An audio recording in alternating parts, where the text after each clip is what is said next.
എടാ പിന്നെ ഈ കാന്താരി മുളകിന് എങ്ങനെയാ കാന്താരി എന്ന് പേര് വന്നേ?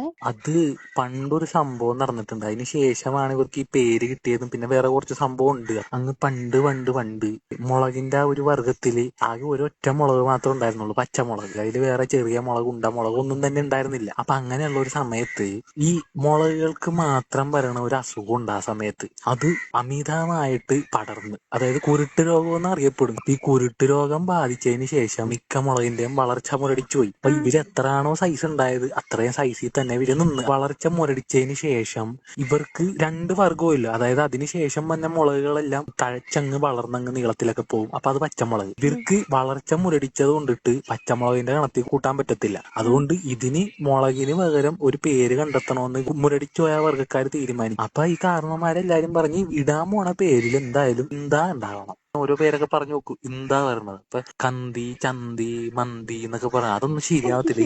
അതൊക്കെ ഇട്ട് കഴിഞ്ഞാൽ ശരിയാവത്തില്ല, വേറെ രീതിയിലോട്ട് പോകും. അപ്പൊ ഇവരിങ്ങനെ പറഞ്ഞു പറഞ്ഞ അവസാനം ആൺമുളകൾക്ക് കാന്തനും പെൺമുളകുകൾക്ക് കാന്തി എന്നും പറഞ്ഞിടാന്ന് ഇവര് തീരുമാനിച്ചു. കാന്തിമുളക്, കാന്തൻ മുളക് എന്നും പറഞ്ഞിട്ടാണ് അറിയപ്പെട്ടുകൊണ്ടിരുന്നത് വെച്ചത്. ഈ പൂർവികരാണല്ലോ ഈ പേര് ഇട്ടത്. അപ്പൊ ഇതിന് ശേഷം ഇവരുടെ മക്കള് മറ്റുള്ള നീളൻ മുളകുകളെയൊക്കെ കാണുമ്പോഴത്തേക്കും ഭയങ്കര കുശുമ്പോ അസൂയൊക്കെ വരും.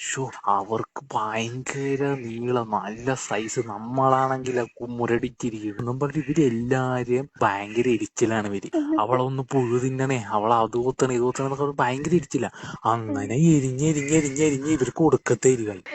അപ്പൊ അപ്പൊ അപ്പൊ ഈ കാന്തൻ, കാന്തി അതൊക്കെ പണ്ടുള്ളവർക്കുള്ള പേരല്ലേ. അപ്പൊ ന്യൂജനായിട്ട് ഒരു പേര് വേണ്ടേ. പോരാത്തതിന് ഇവർക്ക് നല്ല എരിവുണ്ട്. അതുകൊണ്ടിട്ട് എരിവിലെരിയും കാന്തന്റെ കാന്തയും കൂടെ എടുത്തിട്ട് കാന്താരിന്ന് അങ്ങ് പേരിട്ട്.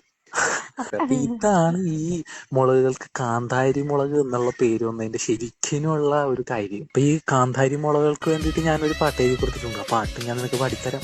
മുട്ടിട്ടു മുളക്, മുരടിച്ചു മുളക്, തൂങ്ങുന്നു മുളക് ചെടിയില്.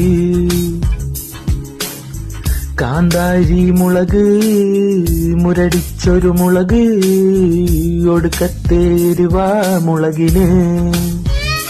തിന്നുന്നേരമെരിഞ്ഞു പുകഞ്ഞൂത്തിപ്പോയി, തലയിൽ കത്തിയെരിഞ്ഞൂത്തിപ്പോയി, മൂട്ടില് രാത്രി തിന്നാലോ രാവിലെ പുകച്ചില.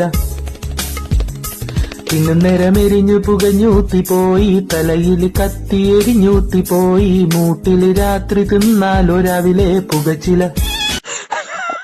ഈ പാട്ട് തന്നെ ഇങ്ങനെ ആക്കിയാ? എരിഞ്ഞിട്ട് വരേണ്ട ഒരു ഫീലും ഉണ്ട്. അപ്പൊ ഫീലിൽ പാടാൻ പറ്റിയ പാട്ട്. കാന്താരി മുളകിന് കാന്താരി എന്നുള്ള പേര് വന്നതും അതിന് എരിവ് വന്നതിന്റെയും ശരിക്കുള്ള കഥ ഇതാണ്.